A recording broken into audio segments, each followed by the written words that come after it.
Welcome to the Florida Divorce Podcast, your source for the information you need to successfully get through your divorce and into the next exciting chapter of life. Now, here's your host, Attorney Scott Kalish.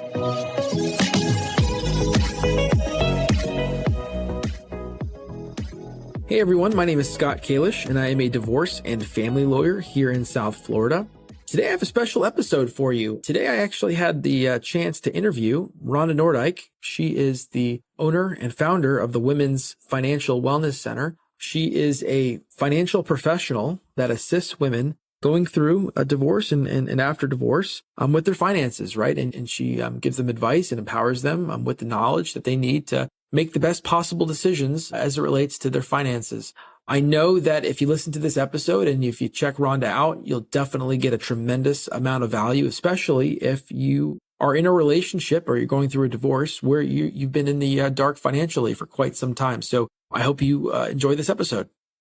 Thank you so much for coming on the show, Rhonda. I'm so happy to have you here. Hey, thank you so much for having me. Yeah, no, of course. And before you start and tell us, what a certified divorce financial analyst really entails, why don't you tell us about how you sort of got here? Tell us a little bit about your journey. So I actually started my business back in 2014. Prior to that, I had been in the financial industry in a more traditional financial role and really found my passion very early on in helping empower women around money.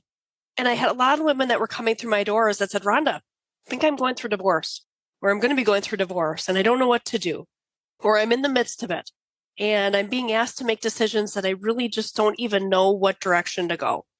And I thought, there's a lot here.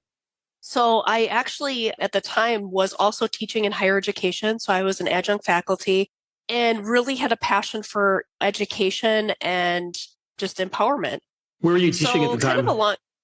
I was teaching at a college. I was teaching marketing and business development. Had a couple different roles there, but yeah, loved it. I mean, just absolutely loved it, and developed curriculum and stuff like that. So long story short, I actually ended up having a friend who didn't actually go through divorce. She lost her spouse unexpectedly and was widowed in her late 30s. And what we ended up doing was doing a focus group at her house, because it was like, okay, there's all these major life transitions happening for her. And then we also had a subset group of friends that were going through divorce. And so we met at her house, and I just said, listen, what's working? What isn't? What do you guys feel like you need? And we went through, 3 boxes of Kleenex or whatever. And I left there after 3 hours, and I'm like, there has to be a better way to do this. Like, I'm going to figure this out. Right. And at the time, nobody was doing anything really in the divorce space apart from attorneys. Nobody had really heard of CDFA. But the only thing that I could find that was even close to what I wanted to do, which was have a physical location, hence the name of my company, Women's Financial Analyst Center, create a space for women that they could come and ask questions and be empowered, was in Australia. Because I originally thought, well, gosh, there's got to be already something out there that I could purchase or franchise, nothing. Wow. So when I left the financial industry, really having to create something from scratch, like the processes and the systems and the people and the networking. And so today, my company is based on years of not just trial and error, but trial and refining to where the method that I teach my clients to go through as they're going through divorce, which is called the bridge method, wasn't just like something that I came up with overnight. This has been 9 years of really walking through this process with women and having success and getting results for them, which I think is really powerful. Yeah, absolutely. You mentioned something called the bridge method. Can you sort of expand on that? So the bridge method is essentially my process that I take people through. And so the first thing is breathe, because it's like a lot of times when women come to me, and I'm sure you see this as well, they're really anxious. They're not thinking clearly just because they're so emotional. They're overwhelmed because there's just so much material out there. And when you start Googling divorce, you just come across just an overwhelming amount of information, and also from different states. Sometimes people will contact me and they'll be like, is this the law? And I'm like, no, that's not the law in Florida, but it could be, law in another state, because the problem, have so many attorneys and they have all these websites. Everyone has a website and different content. So you get caught in that search engine machine and you never know what you'll find. So very overwhelming. Yeah, it's tricky. And, and I think that that's one of the challenges I think we see now is there is so much information and it's weeding out. Because I read stuff online and I'm like, okay, I get where they're coming from with that, but that's not what I'm seeing. That's not what I'm hearing. That's not what my clients want. They want somebody who's going to help them walk through the process. And for me, it's not just about getting through the process. It's getting through the process. Like I read something online the other day and they're like, oh, well, it's less about 50-50. It's more about coming up with creative solutions, which I can appreciate. Mm-hmm. The tricky part with that is specifically for women, if they don't know what they're agreeing to deviate from that and just say, hey, we came up with something creative, we're not impacting the stat, which is that women's lifestyle goes down 41% post-divorce.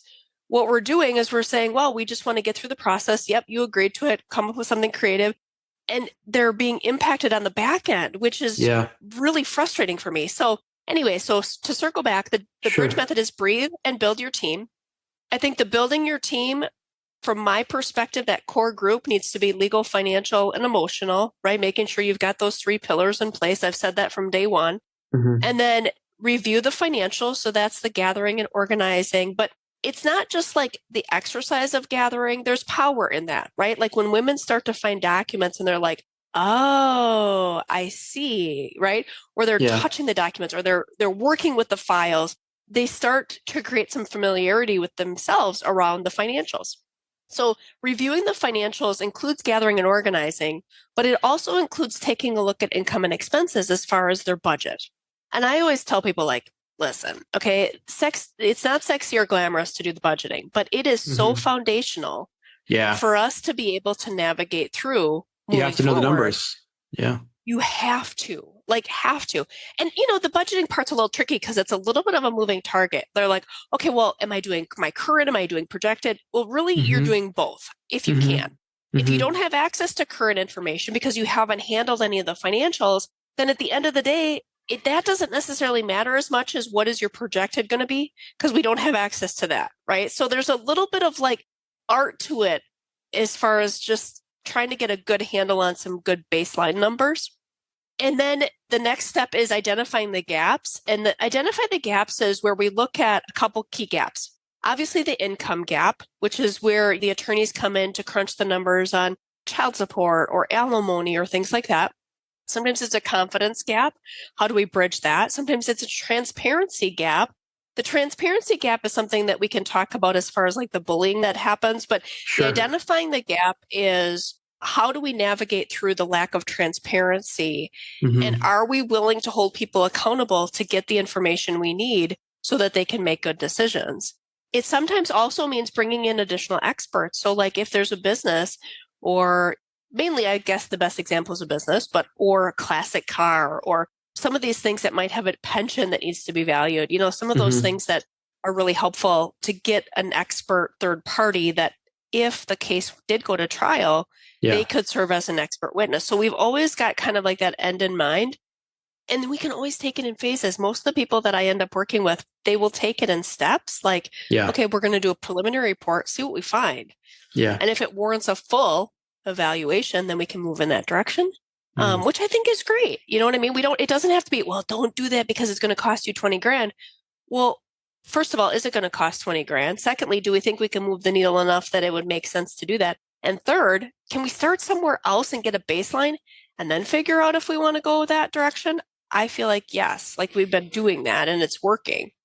The D is dial in the data. So this is where we're looking at property division and support. Now, I'm not running support calculations because to your point earlier, right? I work all over the country. I'm going to just let the attorneys do that because you do that all the time. The law is different and the law is different in every state. The law is different, right? And each calculation is different. I'm like, you look at some of those calculators like, no, I'm not doing it, right? Just my personal preference. I made that decision a couple years ago. I'm not going to do it.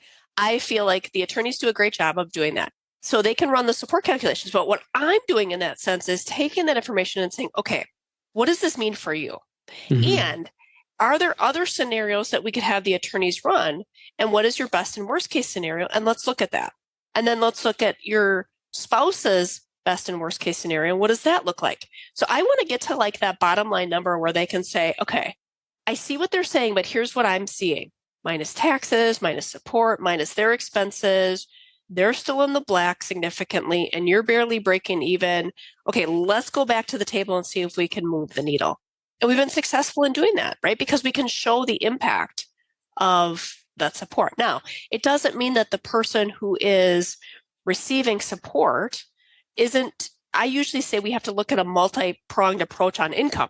Yeah. Because it's not going to be just support. It might be a part-time job. It might be a full-time job. It might be a side hustle. It might be support. It might be money from rental properties. Like, we have to look at where can the income come from. And there is some sense of responsibility for the person who maybe hasn't been working as much, but we also have to recognize the gap, right? Sure. And like, they're not going to get to, hey, I'm making 200 grand, right? I mean, it's just not going to happen.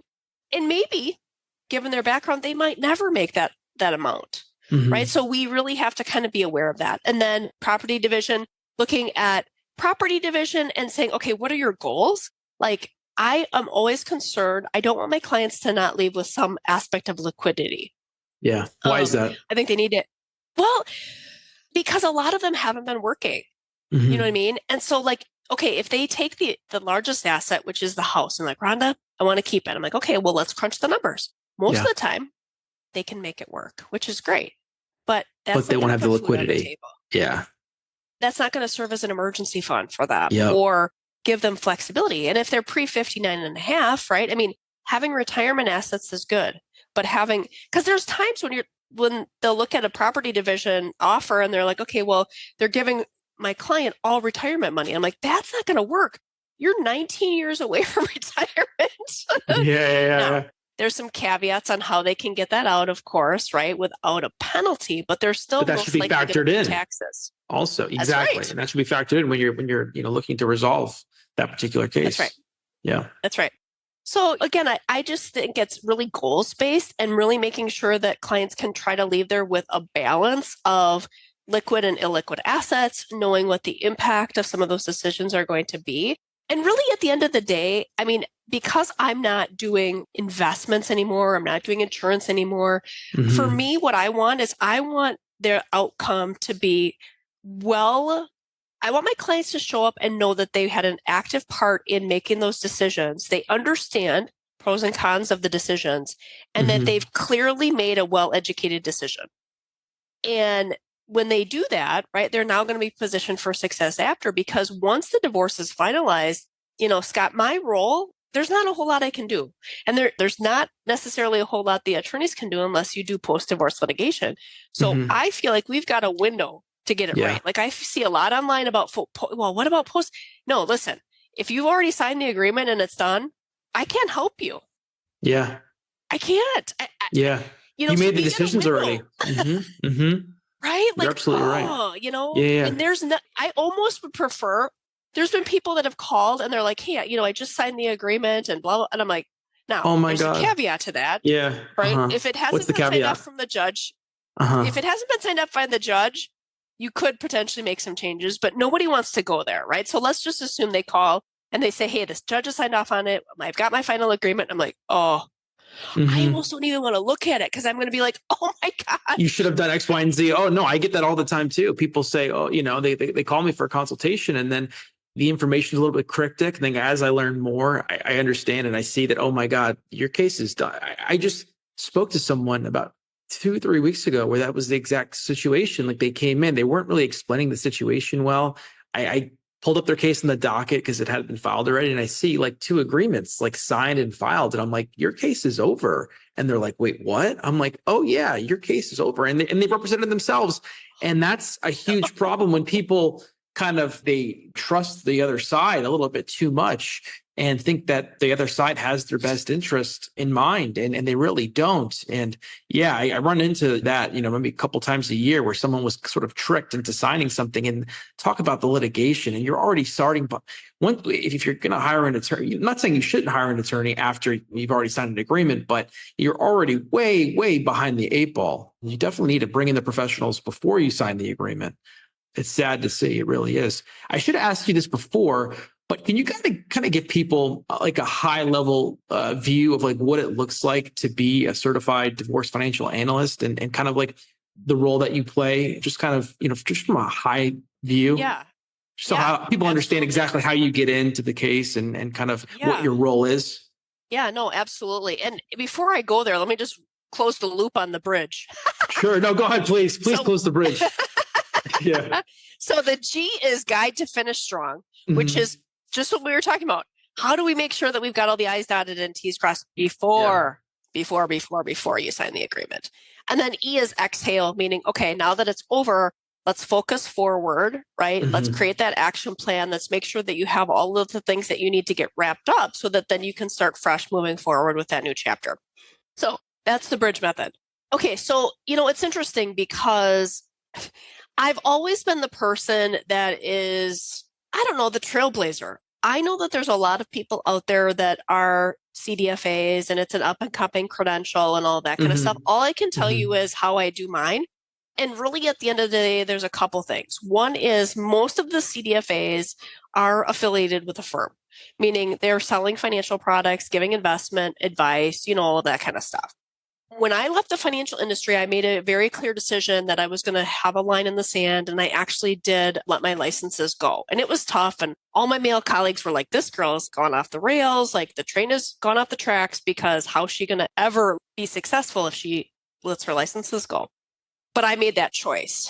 And I honestly haven't looked back. It's been really great because this work that we're doing in this space is not something you could do part-time, in my opinion. There's so much to learn that this is all I do. So most CDFAs do about 10 cases on average a year. I do probably 100 to 120. And it's all I do, right? I mean, it's not like I'm over here doing investment advice and watching the markets and then, oh, by the way, meeting with somebody who's going through divorce. Like this is all I do. Eat, sleep, breathe, divorce stuff. And I always still feel like there's something to learn after all of these years. I'm always learning something new. Yeah. So what I can say is I see my role as the analytical part is the number crunching. So that's certainly important. But my model is the analytical part. There's also, I'm a certified financial education instructor. So this educational component, plus with my background in higher education, I just have this aspect of, okay, let's take a moment. Let me share with you a little bit about what's going on here. And then the coaching part, I've gone through training for financial coaching, which really at the end of the day is about attitudes and beliefs around money. So I'm kind of firing on a very holistic approach. And my role is limited. I mean, I come in whenever somebody reaches out and decides to engage my services, I come in to be able to help them through the process. And then really when the divorce process is over, we find that post-divorce team for them. And then I start that process over with somebody else. So if people come to me and they don't have an attorney, for example, I will only work with people that are going to be working with attorneys. They don't necessarily have to have one, but they have to be open to getting one or a mediator, right? I don't do full pro se work.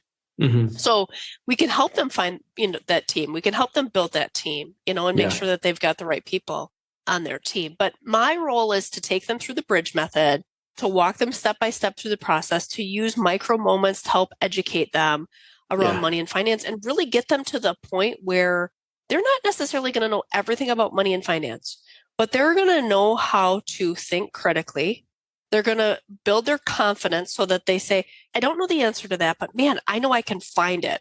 Or I know how to, so I want to actually teach them how to think so that when I'm done, right, with meeting with them, I've positioned them for success after the divorce process is over. And I said very early on, it's funny because you go back and you watch old recordings or videos that you did, you're like, oh, that's a little cringy, right? Yeah. But one of the things I said was, if I can teach women how to improve their relationship with money, I've empowered them for a lifetime.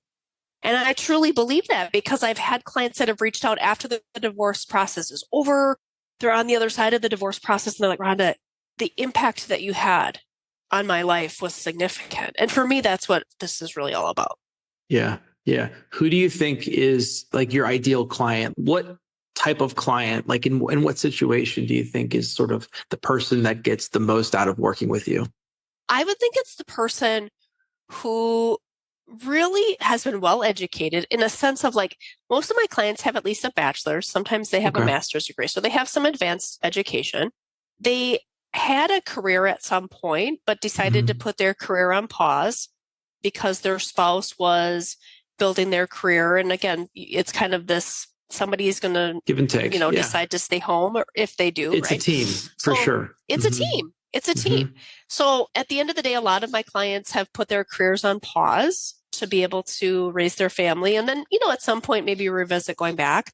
But their spouse has been fairly successful in a sense of, there's usually 3 buckets, I guess you could say.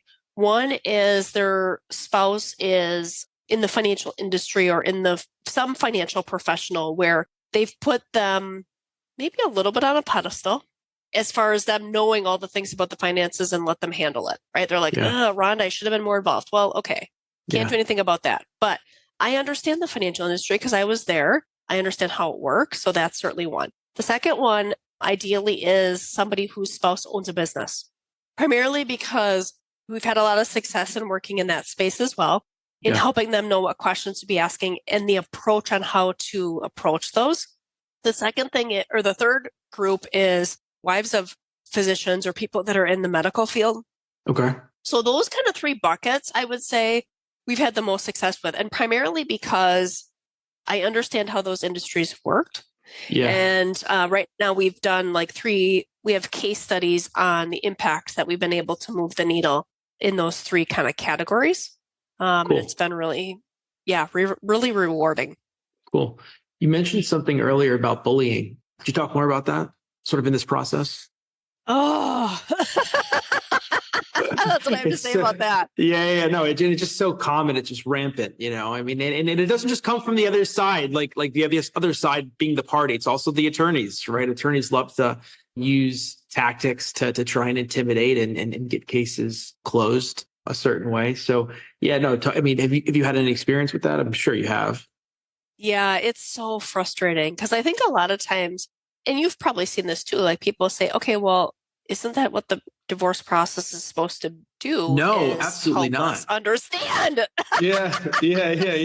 What they have, right? Like, I mean, the discovery and isn't that, there's just so many misperceptions around that. I'm like, if that was the case, right? Yeah. First of all, I've never had a client whose spouse has gone to jail for not disclosing the financials. I mean, I don't know, maybe you have, but I haven't. No, not jail. Close to it though.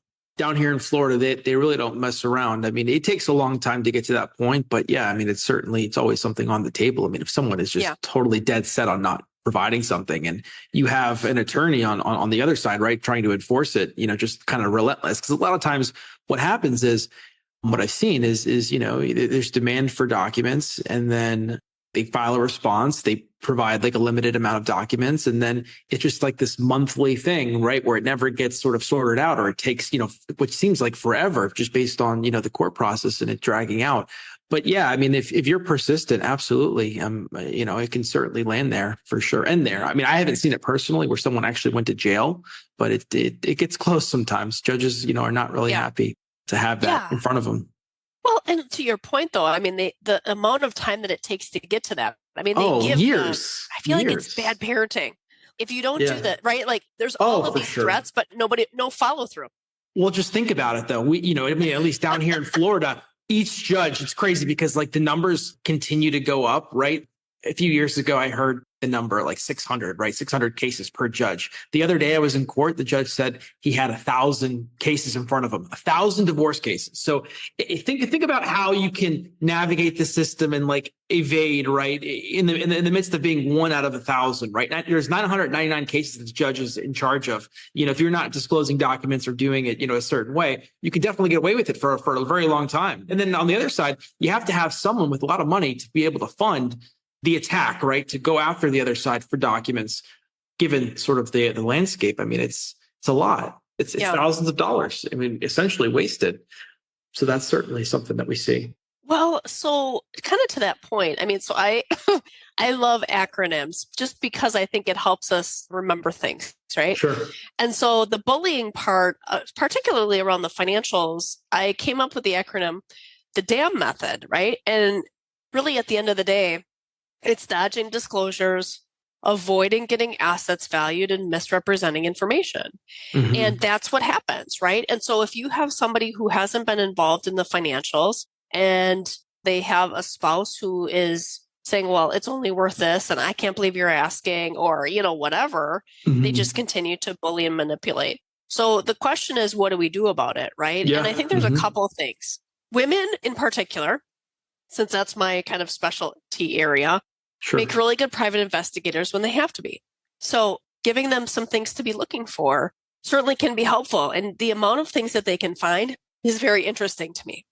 Like, hey, Rhonda, I found this document, or I found information about this, or whatever. So that's one thing, just being aware of the mail, being aware of emails, being aware of documents that might be sitting out or whatever. So that's the first thing. Yeah. The second thing is sometimes we will have our clients engage with a private investigator on the financial side. Mm-hmm. And so we work with somebody to help us do a deeper dive. And that has been really helpful. We're working on one right now where the husband is in the financial industry. Mm-hmm. And in theory, when somebody works in the financial industry, you're supposed to, typically, depending on the company, the level in which they do this is different. But for the most part, they're supposed to disclose all of their assets. I always said, when I was in the financial industry, I always felt like we lived in a fishbowl. You had to do your annual net worth statement. If you had any outside accounts outside of the firm, you had to disclose those, any real estate, any trusts, that kind of stuff. It's not to say that people are fully transparent there either, but in theory, you should be able to go to the company and get all of the information that you need, right? But if they aren't being transparent and they aren't disclosing those things, there might be things that are on the fringes. So I was working with a client. She said, I know that he has this. I know that he has this LLC, but I am concerned that there may be other LLCs or other things I don't know about. So hired the private investigator. The private investigator actually found another LLC that she was not aware of. And so now we need to go back to the attorney and say, hey, so how about this? How about this? Like, can you do a little bit more exploration and ask, and not just, can you tell us all the LLCs you have? Because he might just say the one, because that's the one she knows about, right? But tell us about this LLC and tell us about this one. Yeah, what bank accounts are associated with it, all that. Exactly. So it's a little bit of like connecting the dots. Oh yeah, no, it's or a lot of connecting the dots. No, it's a lot of connecting the dots, and it's like an investigation. Each case can be a whole investigation where you don't know where it'll lead. And it's tough because there is no giant database to tell us everything that we need to know about every single person. It can be everywhere. I have cases where there's real property in different states and different countries. I mean, down here in South Florida, it's a melting pot. So people are, from Brazil, Latin America, right? Europe. And it's tough. Sometimes the investigation could lead you, could leave you everywhere. But yeah, no, I think people underestimate that. They just think that it's so easy, and then also, tying that into the thought of people like having to be transparent and upfront on their financial disclosures. Like we have something down here in Florida called the financial affidavit. It's basically like a 9-page document. You have to declare all your assets, all your debts, your expenses. And the running joke is like, you've never seen a truthful one. It's troubling, but it's just one of the, forgot. Yeah, exactly. Yeah. So and I think it's one of those things where, not all of the forgetfulness is intentional, but sometimes it is. I think one of the things that people sometimes forget about because we don't always get regular statements is pensions. I was just going to say that pensions. Things. I just had that case last week, and it was my client didn't even know he had it. He's a federal employee. So the federal employees, they have the FERS, the FERS. And I said, well, I don't see your pension listed here on the financial affidavit. Let me look at your pay stub. Oh, yeah. Did you know you get this? He had no idea. And I think with him, it was absolutely genuine. But no, it happens all the time. He told me he's never received a statement from that particular pension. They don't. And it's so weird. It's crazy. It's crazy. You wonder if they do that intentionally, right? The actual pension people. It's crazy. It's crazy. Yeah. No, for sure. So, getting that information, I think is really helpful. Yeah. But the other part is kind of where you come in. And this has been a tricky one because I've started to change the way that I suggest my clients ask about this because it seems to be a trigger for some attorneys. And that is, I said, hey, can you go ask them if they could go direct to get this information? right? Versus like, hey, can you ask them if they can subpoena? Because a lot of attorneys are like, oh, I don't want to seem overly aggressive. Like I had an attorney say, Rhonda, I don't want to send out 85 subpoenas. I'm like, 85? I don't really know where you got that number from. Like we were just thinking maybe 3 or 4. Yeah. Well, I don't know if she wants to do it because it's really expensive. Like, okay, well, tell us what expensive is. Comparatively speaking, it's not that expensive. Yeah. If it's a form letter and we give you the addresses and they're sending it, I'm not exactly sure what all the expense is. Can I tell you the worst part about subpoenas to financial institutions? Yes. It's the addresses. It's the addresses. Like where to serve them. Like sometimes like that gets really like you can get in the weeds with that. Like I had a subpoena a retirement institution that was in Colorado. So before I start Googling Bank of America Chase, easy, right? Very easy to find. But like a random retirement institution, I call Colorado, and it's like, okay, and then that's an issue too, because you call the company and no one knows what you're talking about. So usually, hey, I want to go to the legal department. In this particular case, their legal department is basically a number that you leave a voicemail on. So that's not helpful because I know that no one's going to return my voicemail back. So, all right, give me HR, so I ended up being able to sort of snake my way through, but that's the trickiest part with it. I mean, if you have someone like yourself to just kind of do the dirty work in the behind the scenes, get us the addresses. Oh my God, it'd be a breeze. Yeah. Yeah. Well, and sometimes the clients have that information. You know what I mean? Like most of the time, if they can get it, I'm like, okay, you're providing the attorney with what we're asking for. Because it's not like, hey, we're going to subpoena every bank in a 100-mile radius. I mean, you want to have specific. There's got to be a reason for it. It's like, oh, I remember he had this card. That's right. At whatever bank. I don't see it in the production that they sent over. Okay, let's send a subpoena there. That's right. If we get something back, great. Right. If not, it is what it is. It's a few $100 wasted. Yeah. That's right.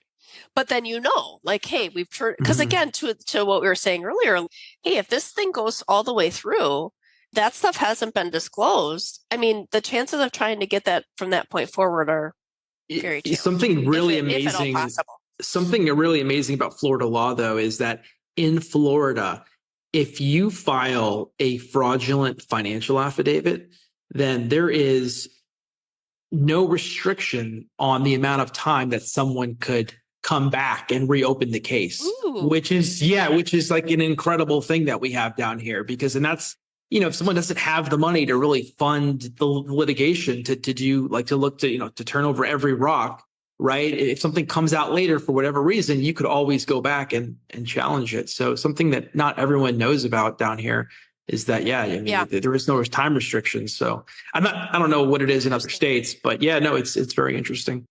Yeah, it is interesting. I mean, sometimes because I'm in Wisconsin, right? They'll put in there a little clause of like, if there's anything found over, let's say $500, that part could be addressed. Readdressed. But you're right. I mean, it's tricky because again, you still then are going into post-divorce litigation. You are, which you don't want to do.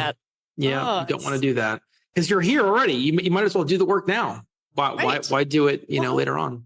Well, and something that my grandpa taught me had said many, many times, right? Rhonda, if you can't do it right the first time, don't do it at all. Which again, there's a caveat to that, right? But I get what he's saying, right? Like, listen, that's good advice. Best effort or just don't do it. Yeah, exactly. You're absolutely right. Get it done now. You're right.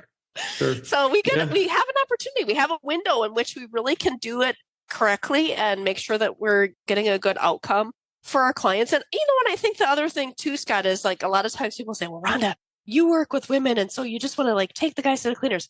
No, that's not. You don't seem like that way at all. And you do not seem like that at all. No, it's not where I'm coming from. I just don't want my clients to be taken advantage of, and I think I want them to make good, empowered decisions. Yeah, exactly. Mm-hmm. Yeah, and anyone that doesn't want fairness needs to be questioned. Obviously, right? Exactly. Yeah, it's true. It's really true. So at the end of the day, I think it's how do we handle the bullying, right? I mean, I think at the end of the day, they need to have a team of people that are truly going to understand that it's happening, right? And say, okay, how do we address it? And come up with a game plan. And sometimes it's, like I said, having a private investigator. Sometimes it's asking the attorneys if they can go direct, and get the information, holding people accountable. I mean, it's not easy, but it's possible. And the reason I can say that is because we've been successful in advocating for those things to be done, and it works. It's just not easy. It's not easy or simple, right? But you got to have the right team of people that are going to take it serious. Absolutely. I really appreciate you coming on today and discussing your role in divorce. It's great talking to you, and I think people, can learn a lot from you. If someone was interested in getting your assistance, where would they go? Yeah, I think the best place is to visit the website, wfwcdivorce.com. On there, there's a few options. They can listen to my podcast, because I have a podcast as well, called Disrupting Divorce. They can check out our blog articles, and they can also reach out directly and message us through the website. So that's probably the best place for people to go. Okay, cool. And I'll make sure to list the links in the show notes so people could have easy access to all of those things. Yeah. All right. Well, thank you so much again, Rhonda. Thank you. Appreciate it. Hey, take care. Thank you. Bye-bye. Thanks for listening to the Florida Divorce Podcast. To learn the 10 secrets behind every successful divorce, visit floridadivorcepodcast.com. If you'd like Scott's help in your divorce case, go to kjlawfla.com.